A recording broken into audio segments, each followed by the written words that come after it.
सहारा enterprises तुमच्या स्वप्नातली गाडी आता कमी किमतीत.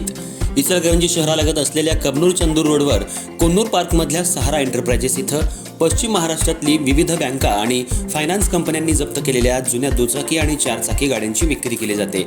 शोरूम किमतीपेक्षा 25 ते 50% कमी दरात, उत्तम स्थितीत आणि संपूर्ण कागदपत्रांसह त्वरित डिलिव्हरी. दुचाकी 20,000 पासून पुढे तर चारचाकी 50,000 पासून पुढे. आपल्या पसंतीची कार किंवा बाईक आता अगदी परवडणाऱ्या दरात घेऊन जा. विश्वास, पारदर्शक व्यवहार आणि उत्तम सेवा हेच आमचं वैशिष्ट्य. पत्ता Konnur park, Kabnur Chandur road, Ichalkaranji. Proprietor Rajubhai Ajgar. संपर्क 8055810910 आणि 9860785786. सहारा एंटरप्राइजेस, दर्जा, विश्वास आणि बचत यांचं परिपूर्ण ठिकाण.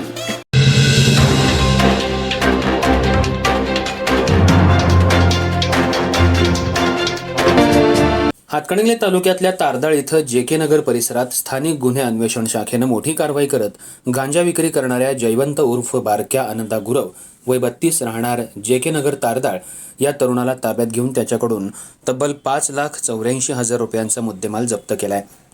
सायंकाळच्या सुमाराला तुळजाभवानी अपार्टमेंटजवळ परिसरात एक इसम गांजाची विक्री करण्याच्या तयारीत असल्याची गोपनीय माहिती पोलिसांना मिळाली होती.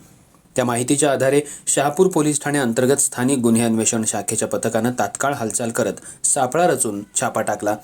दरम्यान जयवंत उर्फ बारक्या गुरव हा गांजा विक्रीसाठी घटनास्थळी येताच पोलिसांनी त्याला ताब्यात घेऊन त्याच्याकडे अधिक चौकशी केली, तेव्हा त्याच्याकडे मोठ्या प्रमाणात गांजा आढळून आला.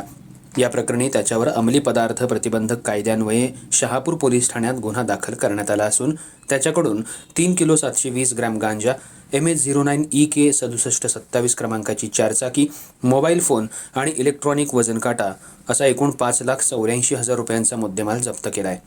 या प्रकरणी पुढील तपास शहापूर पोलिसांकडून सुरू आहे.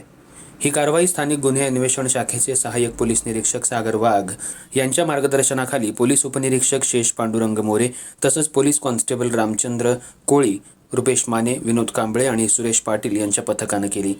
या कारवाईमुळे परिसरातील अंमली पदार्थ विक्रेत्यांमध्ये मोठी खळबळ उडाली असून पोलिसांकडून पुढील तपास वेगानं सुरू आहे.